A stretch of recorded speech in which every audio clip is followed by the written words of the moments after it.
পুত্র মারুতি, আজ থেকে তুমি শুধু আমার নয়, এই সমগ্র অযোধ্যার অতিথি। যতদিন তোমার ইচ্ছা এই প্রাসাদে থাকতে পারো। আশা করি এই অযোধ্যা তোমাকে নিরাশ করবে না।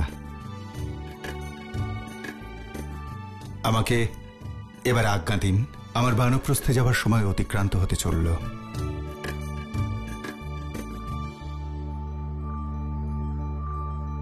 এই সেই রঘুকুলের সিংহাসন?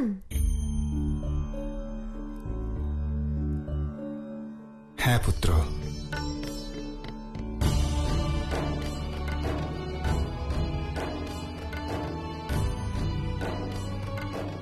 আমার মাতা বলেন রঘুকুলে এই নিয়ম পালন করা হয়, প্রাণ ত্যাগ করলেও প্রতিশ্রুতি ভঙ্গ না করা। তুমি সঠিকই শুনেছ পুত্র। তাহলে আপনি প্রতিশ্রুতি ভঙ্গ করছেন কেন?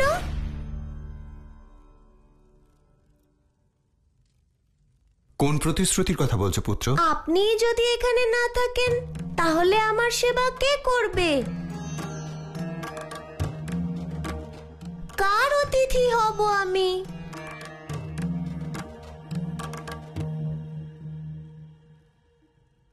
কিন্তু পুত্র, আমাকে যে যেতেই হবে। বেশ, আপনি আপনার প্রতিশ্রুতি ভঙ্গ করে যেতেই পারেন।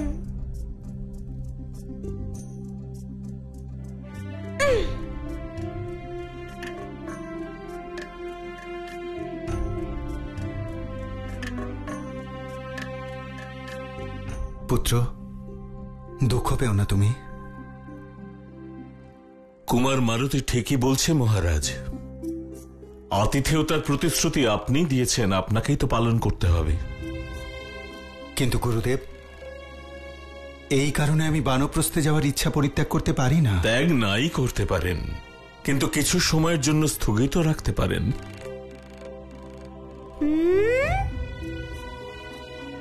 গুরু বশিষ্ঠ সঠিক বলেছেন।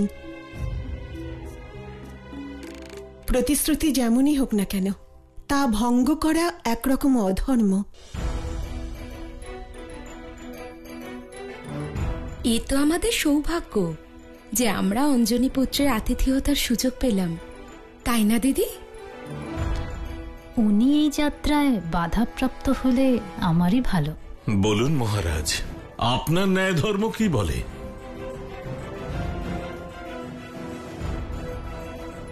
ঠিক আছে গুরুদেব, যেমন আপনার আজ্ঞা।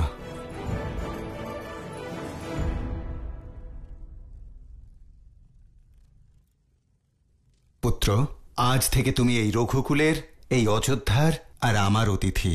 আর যতদিন তুমি এখানে থাকবে, কথা দিচ্ছি আমি অযোধ্যা ছেড়ে কোথাও যাব না।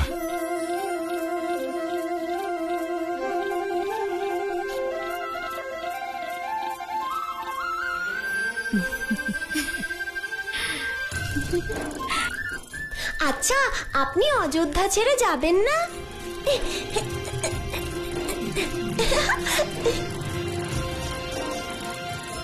বলো, কিভাবে আমি তোমার সেবা করতে পারি? আমাকে এই আশীর্বাদ করুন মহারাজ, যে উদ্দেশ্যে আমি অযোধ্যা এসেছি তা যেন সফল হয়।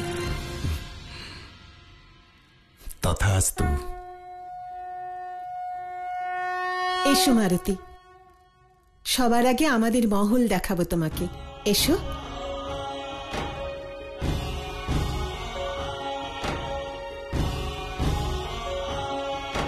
ধন্য মারুতির ভক্তি প্রভু।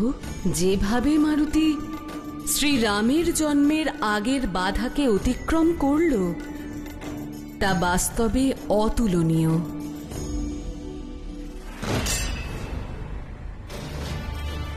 মহারাজ কেশরী, মহারাজ কেশরী। অন্তিম সুযোগ দিচ্ছি আপনাকে। এই মুহূর্তে নিজের সৈন্যদল নিয়ে ফিরে যান আপনি। আপনাকে জীবনদান দেওয়া হবে। আপনার কাছে দান কে চাই? আমি আপনার প্রাণ নিতে চাই।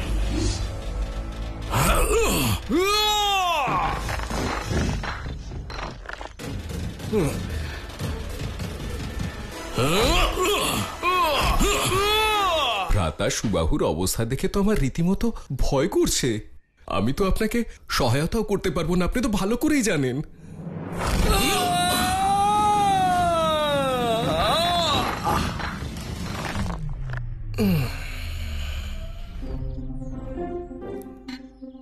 আমি মহাবলী সুবাহু, রাক্ষসরাজ রাবণের সেনাপতি, আর তুই ফল মূল খাওয়া তুচ্ছ বানর। তোদের তো ক্ষমা করে দেবেন ভ্রাতা, আমাকে এখান থেকে যেতে হচ্ছে, নইলে আপনার মৃত্যু সংবাদ রাজমাতার কাছে কে পৌঁছে দেবে?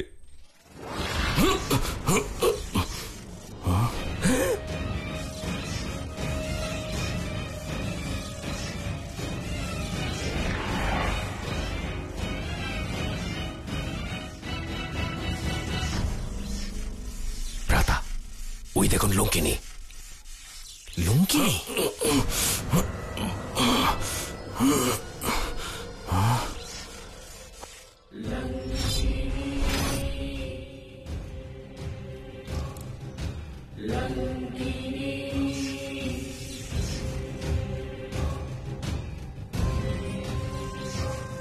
এ আমার প্রহার রাজা কেশরী, লঙ্কিনীর প্রহার।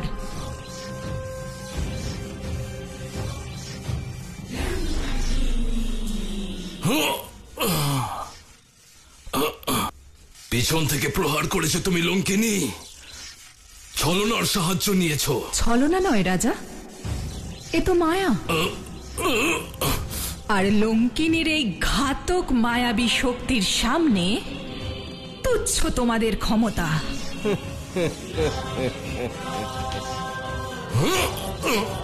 সকলকে বন্দী করো। সুমেরুর ভূমিকে আজ শ্মশান ভূমিতে পরিণত করব আমি।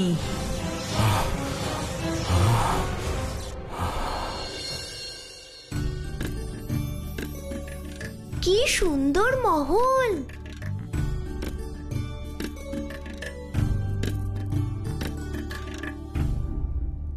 দেখি তো।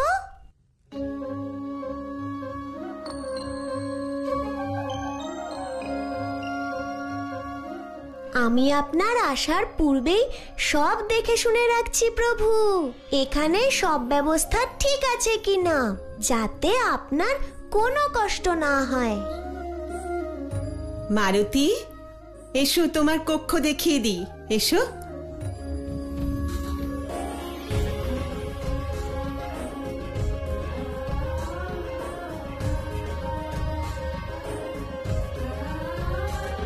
মারুতি, এই হলো তোমার কক্ষ।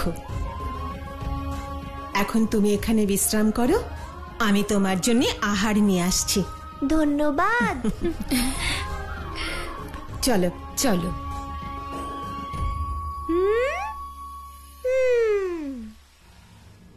মুক্ত করো আমাদের, মুক্ত করো আমাদের, মুক্ত করো আমাদের, ছেড়ে দাও, এই মুহূর্তে মুক্ত করো আমাদের। চুপ করো রাজা কেশরী।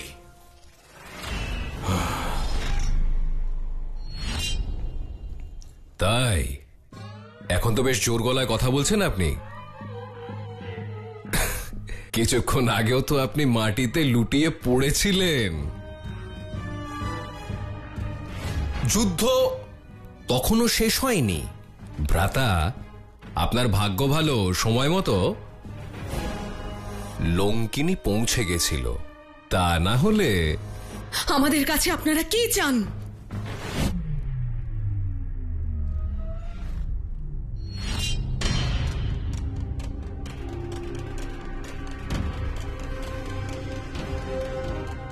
এত ঐশ্বর্য, এত বৈভব, আমি তো এই বিষয়ে কোনো আভাসই পাইনি যে বানররাও এত ধনবান হতে পারে। অর্থাৎ রাক্ষসদের পরিস্থিতি এতই শোচনীয় হয়ে পড়েছে যে লুটপাট করতে শুরু করেছে। বনে বসবাসকারী বানরেরা স্বর্ণমহলে কবে থেকে বাস করছে? এই তাহলে তোমাদের আসল চরিত্রের পরিচয়। অর্থাৎ অর্থাৎ এই হলো রাক্ষসদের প্রবৃত্তি, যারা অন্যদের ভালো সহ্যই করতে পারে না। আমি তো আপনাকে বেশিক্ষণ জীবিত দেখতেও পারবো না মহারানী। বিনাশ হবে, বানরদের বিনাশ।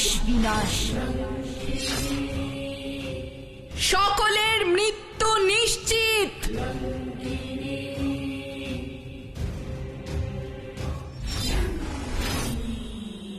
আর তার সাথে সাথেই পরিচয় পাবেন রাক্ষসদের শক্তির। মৃত্যুর আগে ধিক্কার জানাই তোমাদের, ছলনার সাহায্যে বন্দী করেছ আমাদের। যদি সাহস থাকে তাহলে রণভূমিতে যুদ্ধ করো, তখন বুঝতে পারবে বানরদের কত শক্তি। মূর্খ কেশরী, তুমি আমাদের সম্মুখীন হবে না, মহারাজের সঙ্গে যুদ্ধ করার যোগ্যতা আপনার নেই। আমাকে একবার মুক্ত করুন, তারপর দেখছি যে আপনি বেশি শক্তিশালী নাকি আমরা বেশি শক্তিশালী।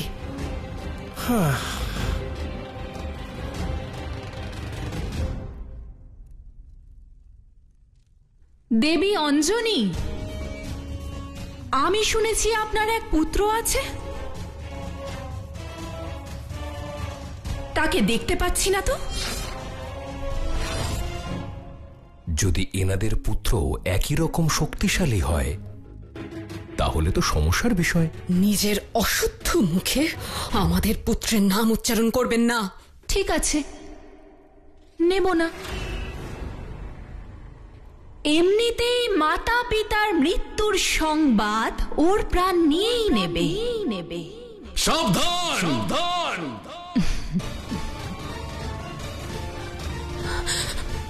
যা করার তাড়াতাড়ি করো, যাতে নিরাপদে চলে যেতে পারি। মৃত্যুর জন্য প্রস্তুত হও। লঙ্কিনী, বন্দি করে নিয়ে যাব এনাদের, লঙ্কায় দাস হয়ে থাকবে। আমার হাতে তোমাদের স্বর্ণ লঙ্কা জ্বলে পুড়ে ছাড়খাড় না হয়ে যায়। সাবধান।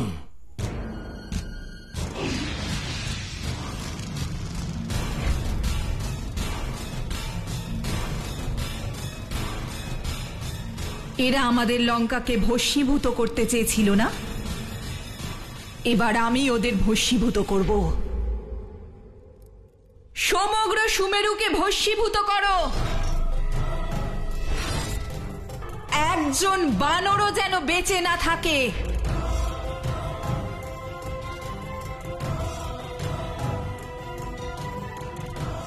যেখানে আজ তোমাদের এই মহল রয়েছে,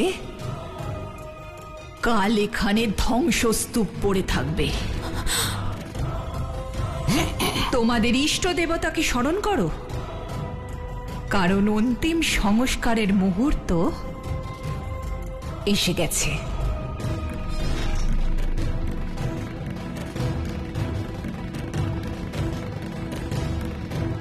চলে আসুন।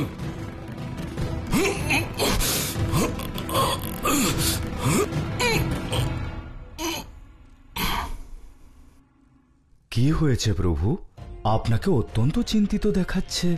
আপনি যেভাবে অস্থির হয়ে আছেন তাতে আমার খুব চিন্তা হচ্ছে প্রভু। কাকা, আপনি বুঝতে পারছেন না, আমার উপর গুরু দায়িত্ব আছে। আমরা দুজন সুমেরু থেকে অযোধ্যা এসেছি। কেন?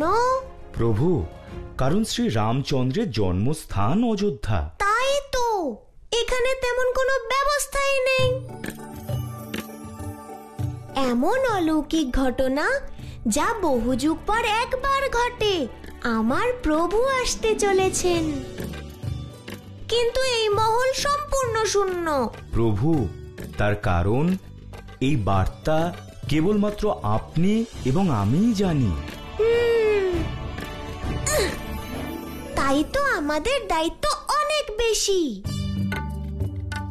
আমাদের দুজনকে সমস্ত প্রস্তুতি নিতে হবে।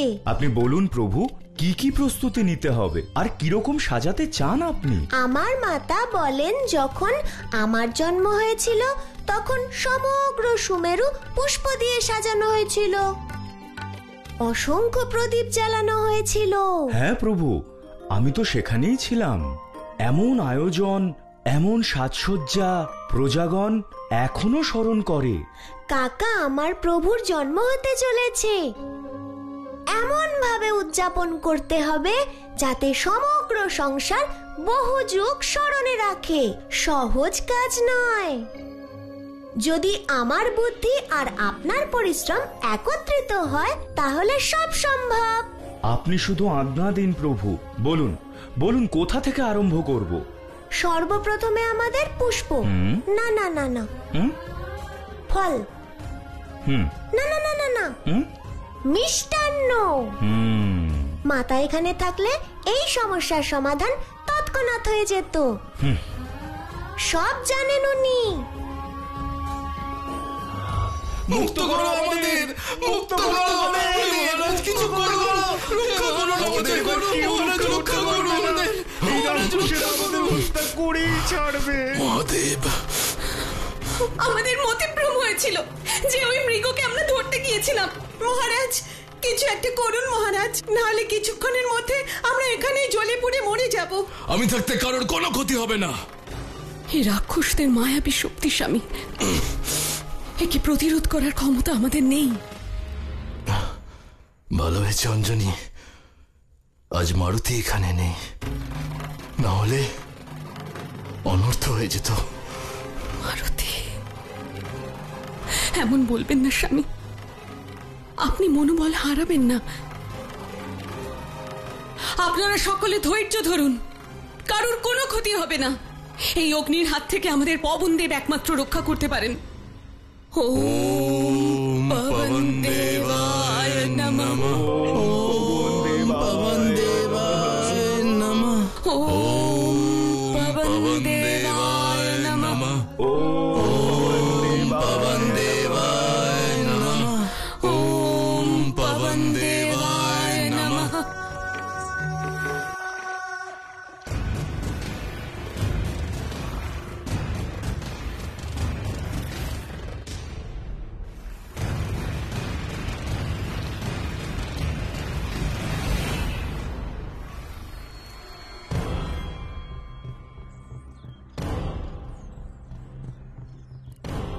লঙ্কা দহনের সেই প্রতিচ্ছবি আজও আমি স্পষ্ট দেখতে পাই সুবাহু। আমি সমগ্র সুমেরুকে ঠিক সেইভাবেই ধ্বংস হতে দেখতে চাই। তেমনই হবে লঙ্কিনী, একসাথে চিতা জ্বলবে শত সহস্র বানরের। আমি চাই এই অগ্নির শিখা যেন স্বর্গেও পৌঁছয়, যাতে দেবতারাও এই তাপের আভাস পান। প্রভু, আপনার জন্ম উৎসব সম্বন্ধে দেবী অঞ্জনী আপনাকে নিশ্চয়ই বলেছিলেন। আপনার স্মরণে আছে? আছে তো, তার সম্পূর্ণ কাহিনী আমার স্মরণে আছে। সর্বপ্রথম আপনাকে কিছু জিনিস নিয়ে আসতে হবে। আপনাকে এত পুষ্প আনতে হবে যাতে সমগ্র মহল ভরে যায়, সাথে প্রদীপ, যাতে সমগ্র মহল উজ্জ্বল হয়ে ওঠে।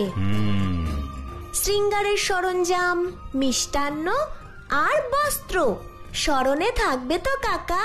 হ্যাঁ প্রভু, প্রদীপ, বস্ত্র, মিষ্টান্ন, হাতি, ঘোড়া, রথ, তলোয়ার আর সাথে গদাও। ও কাকা, যুদ্ধ করতে যাচ্ছেন নাকি?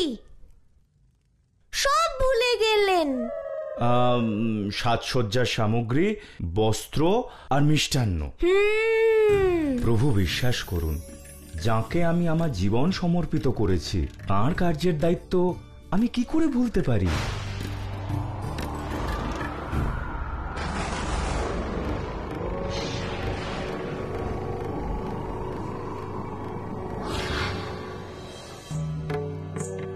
প্রণাম পবনদেব। প্রণাম। আপনি এখানে? পুত্র, সুমেরুর ওপর গভীর সংকট আসতে চলেছে। কি সংকট পবনদেব?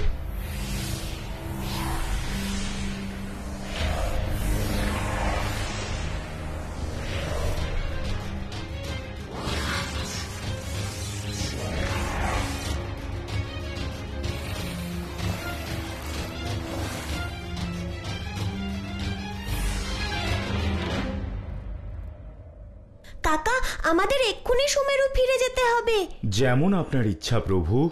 তুমি ফিরে যেতে যেতে রাক্ষসগণ সুমেরুর বিনাশ ঘটিয়ে দেবে পুত্র। সুমেরুর কোনো ক্ষতি হবে না পবনদেব। আমি থাকতে আমার মাতা পিতার কেউ কোনো ক্ষতি করতে পারবে না। এ অসম্ভব।